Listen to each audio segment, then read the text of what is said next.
chapters are pretty long. But we've made it, I mean, a fair amount through already. I think not too bad. But yeah, we're going to continue chapter 2. Hopefully we'll get through that and maybe even start on chapter 3, depending on how long chapter 2 is.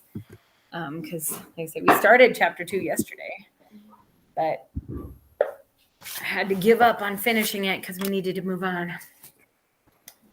Okay, so remember this guy that came in, he said his name was Troy. We're not chit-chatting in the chat bar right now. He said his name was Agent Knight, right? But then he was kind of like a little bit weird. He was like, he's from the Department of Departmental Affairs. We're a division of the divisional office. That sounds a little suspicious to me. That doesn't sound like a real thing. The Department of Departmental Affairs. Okay. Maybe. But then when it goes like, hello. Okay. Shh, thank you. Good morning, Kale. Glad to see you. But then the division of the divisional office, that one's especially kind of like suspicious. That does not sound like a real thing. Whoops. Oh man, I accidentally deleted that tab. Oh well. I have to go on and fix my attendance in just a minute. Okay, so then as soon as Agent Knight told what was his name? Calhoun, that Jack was being deported, H. Ross Calhoun smiled for the 5th time in his life, right? Jack, Calhoun said, go pack your bags. When Jack was finished packing all of his worldly possessions, a process that took less than 10 minutes, Agent Knight wanted to inspect the blast site where the generator once stood. Calhoun insisted upon coming along to make sure Jack did no further damage to school property. I don't know what you're looking for, Calhoun said as Agent Knight shifted through the wreckage. Any fool can plainly see there's nothing salvageable. I'm sure you can plainly see that, Agent Knight replied. I, on the other hand, am looking for something a bit more out of the ordinary. You mean like a robo-zombie, Jack asked? Agent Knight said, staring down at the curiously high-tech pieces of debris. Before Jack had a chance to say anything, Agent Knight smashed it to bits with his hand. Good Lord, man, what are you doing? Calhoun demanded. Agent Knight ignored him as he continued around the area, taking anything that looked even remotely like Jack's robot and pulverizing it completely. There we are, Agent Knight finally announced, clapping the dust off his hands. We're through here. He walked off without another word. A mortified Calhoun and a very confused Jack followed closely behind. They got back to the main gates just as the school bus was pulling in on its return from Mount Dismore. That's it then, Mr. Calhoun, Agent Knight said. Thank you for your cooperation. With any luck, this boy will never see you again. Don't you mean with any luck, I'll never see him again? Agent Calhoun smiled. Or Agent Knight smiled, smirked. Right, that's it. Sure. Good morning, Luis. What is making that noise again? Mr. Thedwick and Rex stepped off the bus in time to see Jack getting into a very new, very expensive sport car with Agent Knight. Hey, where's Weirdo Face going? Rex asked. Yes, Mr. Calhoun, where's Weirdo Face or Jack going? Mrs. Thedwick asked her superior. Agent Knight spun his tires in the mud, splattering Rex, Mrs. Thedwick, and Calhoun from head to toe. He's going somewhere far away from here, he said, leaning out the car window. And with that, they were off. Jack absolutely loved the sight of his mud-covered teachers and bully. He didn't know where he was headed, but he knew anywhere was better than St. Barnaby's. From the look on Rex's face, he knew it too. I'm not going to lie to you, Jack, the agent said as they pulled out of the main parking lot onto the highway. I really enjoyed that. It didn't take a master detective to see there was a few things funny about Agent Jason Knight. A few things, actually.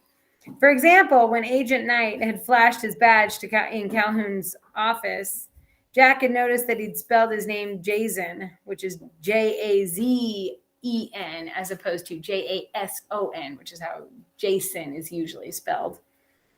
That was a little odd. Also, when the agent had been breaking up the wreckage out of the power generator, he'd seemed way stronger than any man size had a right to be. That the strangest thing of all about Agent Jason Knight was that when Jack told him about the comic book alien that attacked him that morning, the agent believed him. Jason listened to Jack's entire story and didn't question a thing. He didn't call him a liar and didn't call him crazy. Instead, he told Jack that he showed courage. He said he was impressed with Jack. No one at St. Barnabas had ever said anything like that to Jack before. He certainly didn't expect it from anyone who was supposedly there to kick him out of the country. As they drove away from St. Barnabas, Agent Knight dropped another bomb. I should probably tell you, he began, I'm not really an agent with the Department of Departmental Affairs. To be perfectly honest, there's no such thing. I haven't used that line in quite a while, but Mr. Calhoun back there seemed like the right type for it. Challenge his authority and he'll do anything to show you he's the boss. People like that will buy any story. The more ridiculous it is, the fewer questions they ask. So I'm not really getting deported then, Jack asked. You are and you aren't, Jason replied. Trust me, Jack. This is the best thing that ever happened to you. When Jack had finished trying to process everything, he was still pretty much baffled. Finally, he asked the big question. What's going on here? Who are you? Where are we going? Agent Knight smiled. My name is Jason Knight. I'm an emissary of a secret country, the place you came from, actually, and I'm taking you home. Home? Jack asked. Do you know where I'm from? I'm pretty sure I do. I thought I was born in Jersey. Jason shook his head. I don't think so. There's only one place in the world where power like yours come from. I'm taking you to the imagination,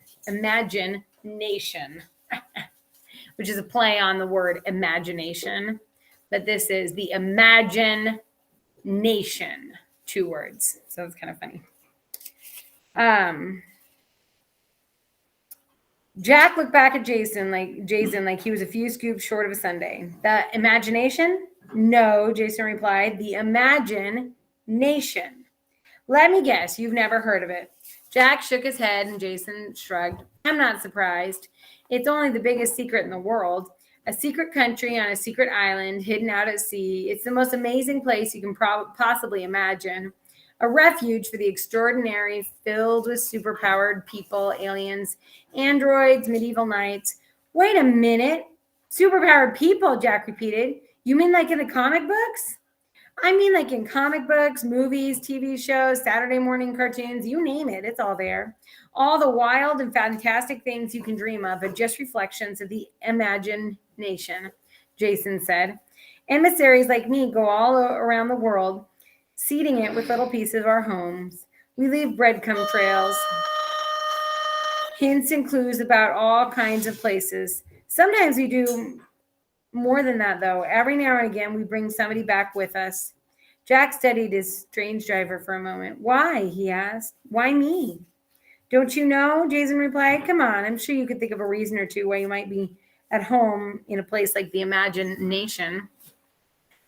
No, not really, Jack said. He was lying, though. He had something of an idea why. It was sitting in the back of his mind, but it was just there. Jack dismissed it. It was crazy. It wasn't a real possibility.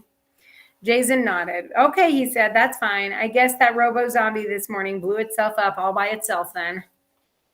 That was the power generator, Jason corrected him. I didn't have anything to do with that. Of course not, Jason countered with a smirk. What was I thinking? Jason continued driving. Jack didn't know what to think of this. This guy couldn't be saying what he thought he was saying. Could he? Everything happened so fast. Jack spent so much of his life dreaming about St. Barnabas, about leaving St. Barnabas, but when he fantasized about his future, it always seemed so far away. No one ever thinks their future is just going to start today. Besides, those were just dreams anyway. Jack had no shortage of crazy dreams, but regardless of what happened that morning, he wasn't so sure he'd ever really thought they'd come true. It's up to you, Jack, but I hope you can believe me, Jason said. If not, this is going to be a real short trip. If you want to go to the imagination, there's one very important rule. You have to believe in it first. Amy, you have already been told to leave that alone.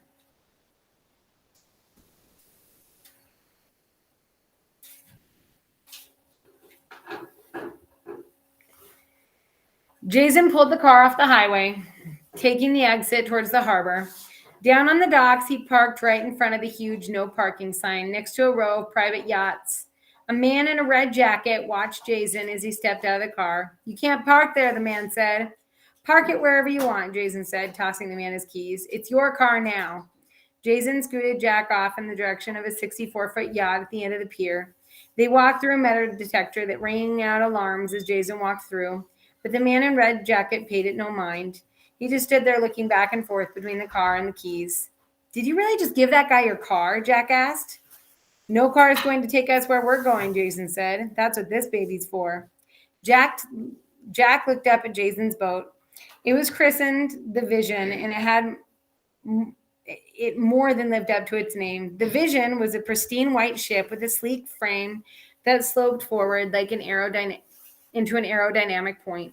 Despite its massive size, it looked fast, the kind of ship that could slice through waves like scissors through paper. It was gorgeous. "That's incredible," Jack marveled. "Ha, wait till we get where we're going, then you'll see incredible. But I'm serious when I say you have to believe in it first." "I don't understand. Why?" Jason knelt down in front of Jack and adopted a solemn tone. "Because, Jack, all the fantastic, unbelievable things in this world start in the imagination. It's a real place, but you can't get there if you try to keep one foot in the real world when you go. Only people who believe in the unbelievable are able to see the island. To find it, you have to believe that there's a place out there where the impossible is possible. You have to believe it deep in your heart. If you can't do that, it won't recognize you. You won't recognize it when you see it, even if it's staring you right in the face." Jason stood up and put one foot on the boat. He reached his hand out to Jack. "You think you can do that?" he asked. "I guess so," Jack answered. "You guess so?" Jason grimaced. "I got to tell you, I was kind of hoping for an absolute 100% yes here." Before Jack could ask anything, Jason snapped his fingers. "I've got it," he said. "My partner. He'll convince you I'm not crazy." Jason turned around and stuck his head below deck. "Blue," he shouted, "get up here. Time to get this show on the road." "About time," a deep, booming voice called back. "I was getting ready to leave without you." "Who's that?" Jack asked. "That's my partner, Blue," Jason replied. "He's a cop." As the owner of the voice made its way upstairs, Jack saw that it was nothing less than a giant. The entire boat rocked from side to side as Blue walked up the steps. When he opened the door to exit onto the deck, he could barely fit through it. He was a 10-foot tall, hulking mass of muscle. He looked like he could pick up every boat on the pier and juggle them if he wanted to. He wasn't called Blue because he was a cop, but rather because his skin was a clear, bright shade of royal blue. "What's going on, little man?" Blue asked Jack. "You coming with us or what?" Blue put out a fist for Jack to bump. The only bump Jack returned was the one where his head hit the floor. One look at Blue and he fainted straight away. All right, that's the end of the chapter. That was a good one. Pretty good one. Okay,